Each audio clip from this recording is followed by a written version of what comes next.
सौनक आदि 88,000 ऋषि नैमिषारण्य क्षेत्र में विराजमान हैं। और जिज्ञासाएं कैसी है देखिए, कल हमने कहा था कथा को कहने वाला जब कथा कहने के लिए बैठे और श्रोता के हृदय में जब जिज्ञासा उत्पन्न हो, तभी जो कथा कहने वाला वक्ता है वो जो कथा का सार है वह बताने का प्रयास करता है। नहीं तो भैया किसी को बेवजह इतना परिश्रम करने की क्या आवश्यकता है। अमृत निकालने के लिए बड़ा मंथन करना पड़ता है। समुद्र से अमृत को निकालना था तो कितने भक्तों का वह सहयोग हुआ, तब कहीं जाकर के उस मंथन के बाद अमृत प्राप्त हुआ। और आज हम मनुष्य देखो चाहते तो बहुत कुछ है, मनुष्य करता पाप है या पुण्य।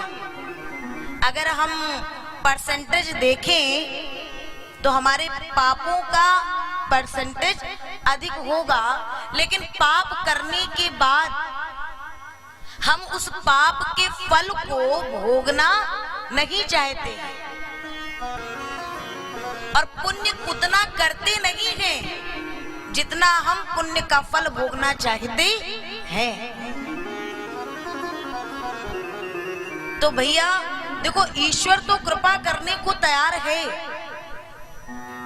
ईश्वर पग पग पे हर पल हर क्षण हमारे आपके साथ है, लेकिन वो कृपा करे तो कैसे करे।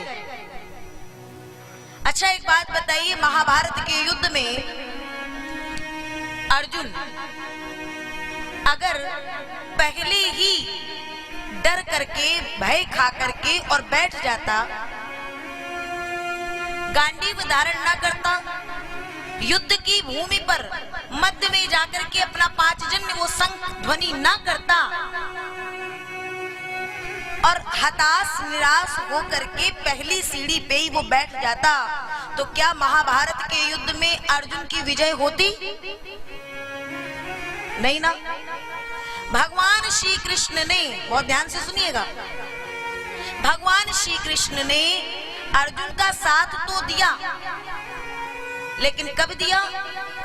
जब अर्जुन ने गांडीव धारण किया और पांचजन्य शंख की ध्वनि की, और फिर भगवान उसके रथ पर आरूढ़ होकर के और रथ की बागडोर को संभाल लिए और अर्जुन को विराजमान करके और रथ को युद्ध के मध्य में जाकर के प्रस्तुत कर देते हैं। उसी प्रकार से हमें भी अपने परिश्रम का पांचजन्य अपने जीवन में बजाना होगा। अपने जीवन में धर्म युद्ध करने के लिए हर पल हर क्षण अपने परिश्रम का पांचजन्य बजाना होगा, और तब अपने जीवन रूपी रथ में कृष्ण को बैठाना होगा, और तब कृष्ण जाकर के हमारे उस धर्म युद्ध में हमारी विजय कराएंगे। नहीं तो अर्जुन आज अर्जुन ना हो पाता अगर कृष्ण की कृपा ना होती। लेकिन कृपा भगवान ऐसे ही नहीं कर देंगे। कृपा पाने के लिए हमें आपको बहुत कुछ करना होगा। और अब सुनिए जरा, भजन हम जो करते हैं ना, दिन के 24 घंटे में अगर हम और आप डिसाइड करें कि हम भजन कितना करते हैं, क्यों भाई?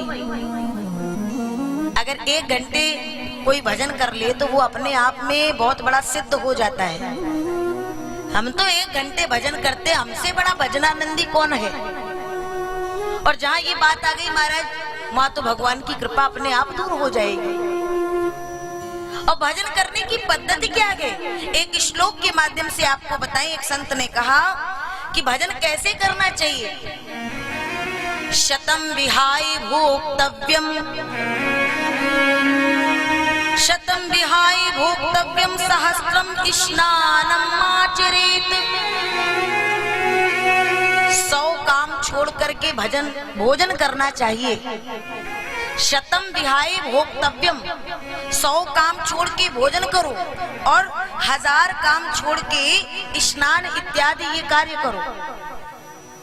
और फिर लक्षम विहाय दातव्यम, लाख काम छोड़ करके दान करना चाहिए। अगर इस एक श्लोक को हमने समझ लिया तो फिर ज्यादा और कहीं कुछ समझने की आवश्यकता नहीं है। लाख लक्षम विहाय दातव्यम। और हम ऐसे हैं, वो मैंने अभी पिछली बार भी, अभी पिछली कथा में भी कहा था कि 2 भक्त भगवान के मंदिर में गए और एक ने कहा प्रभु मेरा फलाना काम बन जाए तो हम तुम्हें अपना जो काम बनेगा उसका 50% एक हिस्सा आपको दे देंगे। तब तक एक बगल से जा रहा था, उसने सुना, वो भी दौड़ के आया, भगवान आप काम कर दोगे इसका?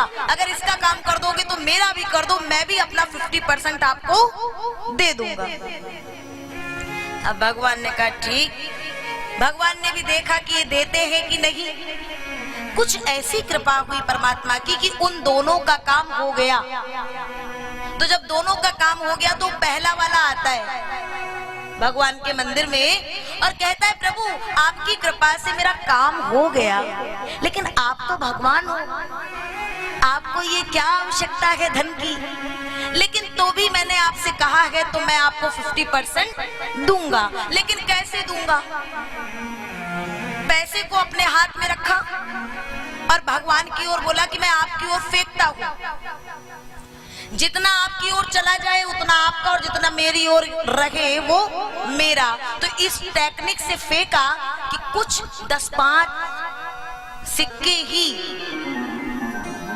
कुछ ये सिक्के भगवान के पास गिरे और सारा का सारा पैसा उसके पास रहा। तो कहता वाह गोविंद कितने संतोषी हो, 10-5 सिक्कों में ही मान गए। तब तक वो दूसरा वाला आया, प्रभु मेरा भी काम बन गया है और मैं आपको ईमानदारी से 50% दूंगा, लेकिन मैं यहाँ नहीं दूंगा। लोग कहते हैं आप वहां रहते, कहाँ? ऊपर। आपको कहते ऊपर वाला। तो प्रभु मैं आपका 50% ऊपर फेंकूंगा, जितना ऊपर रह जाएगा वो आपका, जितना नीचे गिर जाएगा वो मेरा। अब कुछ समझ में आया?